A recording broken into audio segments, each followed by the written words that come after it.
Justru kebiasaan itu semakin mengakar. Aku sedang berkompetensi dengan orang lain, dan di tempat ini aku menjadi yang paling bodoh. Kita ubah fokus kita dari aku dibanding mereka menjadi aku dibanding diriku kemarin. Assalamualaikum warahmatullahi wabarakatuh. Selamat datang di ruang sederhana ini, ruang tempat refleksi sederhana dengan makna tak terbatas. Selama ini, aku tanpa sadar melihat segala sesuatu itu melalui POV inferior. Aku merasa berada di posisi paling bawah di dalam sebuah lingkungan atau dalam sebuah circle. Aku merasa tidak pantas untuk mendapatkan apapun.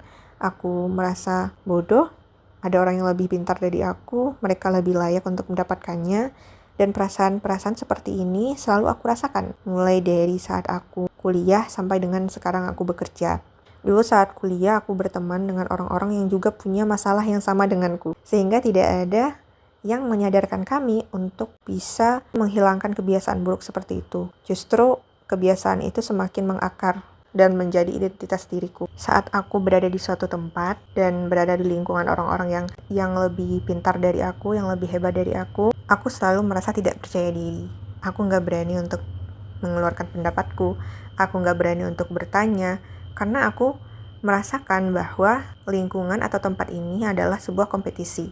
Aku sedang berkompetensi dengan orang lain, dan di tempat ini aku menjadi yang paling bodoh. Aku takut orang memikirkan bahwa aku tidak kompeten. Padahal gak ada yang bilang aku gak mampu, gak ada yang mengatakan bahwa aku ini bodoh. Tapi pikiranku sendiri yang meyakinkanku kalau aku memang tidak pantas dan tidak cukup pintar untuk berada di posisi ini. Dan ini capek banget. Aku sadar selama ini aku melihat diriku dari POV inferior. Selalu merasa aku yang paling kecil, paling gak tahu, paling gak berhak didengar. Nah, beberapa waktu yang lalu, aku nonton satu podcast di mana ada satu kalimat yang benar-benar nyantol di pikiranku, yang bunyinya itu seperti ini. Put yourself in a room where you are the least smart person or least capable, because it means you are the one growing the most in that room. Artinya, posisikan dirimu di suatu ruangan di mana kamu adalah orang yang kurang pintar atau kamu yang paling bodoh. Karena itu artinya kamu adalah orang yang paling banyak bertumbuh. Ini sangat-sangat mempengaruhi dan mengubah cara pandangku dalam aku menjalankan kehidupan dan juga keputusan-keputusanku saat ini. Ketika aku berada di lingkungan orang-orang yang pintar, maka aku harus merubah cara pandangku bahwa saat ini aku tidak sedang berkompetensi dengan orang lain, tapi aku sedang belajar. Aku harus menyerap sebanyak-banyaknya ilmu dari orang lain, sehingga di ruangan ini, di lingkungan ini, aku akan menjadi orang yang paling banyak bertumbuh. Delta atau perubahan pertumbuhanku tuh lebih banyak dibanding orang lain. Lalu gimana sih caranya supaya kita bisa shifting atau menggeser cara pandang kita dari melihat diri dari POV inferior menjadi lebih mau untuk belajar? Jadi pertama adalah kita harus menyadari dulu bahwa rasa inferior ini tidak sama dengan rendah hati. Rendah hati itu kita sadar bahwa masih banyak yang harus dipelajari, sehingga kita perlu belajar. Sedangkan inferior, kita nggak akan pernah rasa cukup, dan meskipun sudah belajar, kita nggak akan pernah ngerasa cukup. Yang kedua, kita ubah fokus kita dari aku dibanding mereka menjadi aku dibanding diriku kemarin. Jadi kita nggak membandingkan diri kita sama orang lain, tapi kita bandingkan diri kita sama diri kita yang kemarin. Kalau kemarin kita tidak percaya diri, tapi sekarang kita sudah mulai percaya diri untuk bicara di depan orang, meskipun masih gugup, tapi setidaknya ada sedikit perubahan dari sebelumnya. Atau dulu kita nggak berani coba hal baru, sekarang kita udah mulai berani untuk mencoba hal baru. Dan setiap kali kita ngelakuin ini, maka otak kita tuh akan belajar bahwa kita itu sedang bertumbuh. Lanjut yang ketiga, ganti self-talk negatif dengan self-inquiry. Biasanya kan kita selalu bilang, aku nggak bisa, aku nggak pandai.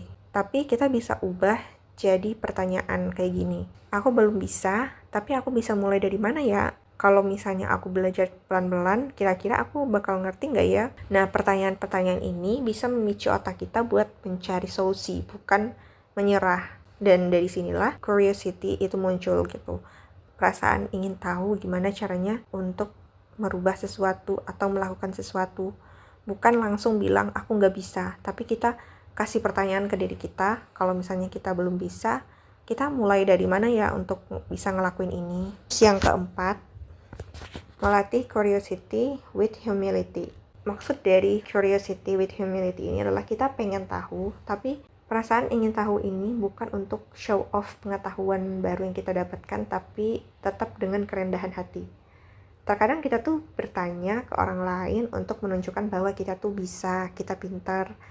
Tapi curiosity atau keingintahuan ini harus berdasar pada kita memang benar-benar ingin belajar, bukan haus validasi dari orang lain. Jadi curiosity tanpa humility bisa bikin kita tuh jadi perfeksionis dan juga haus validasi. Dan yang kelima selanjutnya adalah kita harus menyadari bahwa keberanian kecil itu adalah tanda kita sedang bertumbuh. Merubah mindset itu nggak bisa hanya dalam satu hari aja. Jadi setiap kita mencoba sekecil apapun, kita tuh sedang memperkuat identitas baru kita. Sebelumnya kita adalah orang yang inferior, sekarang kita sudah mau belajar, jadi kita bukan orang yang inferior lagi. Misalnya kita berani ngomong di satu kalimat di rapat, atau kita berani bertanya walaupun takut salah. Ini bukan suatu hal yang besar, tapi hal yang kecil. Tapi hal kecil ini apabila kita lakukan secara konsisten, maka kita akan bisa merubah diri kita menjadi versi yang lebih baru, yang lebih baik dari sebelumnya. Dan yang terakhir adalah kasih ruang untuk gagal.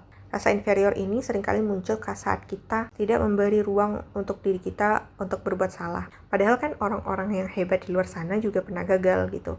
Tapi mereka berani untuk mencoba lagi. Kita tuh sedang belajar, bukan sedang kompetisi. Jadi ya ambil sebanyak-banyaknya ilmu dari setiap orang yang kita temui dan setiap pelajaran yang kita pelajari setiap hari. Dan insya Allah kita akan bisa berubah menjadi lebih baik dari sebelumnya. Oke, terima kasih telah mendengarkan podcast keduaku hari ini. Semoga bermanfaat. Assalamualaikum.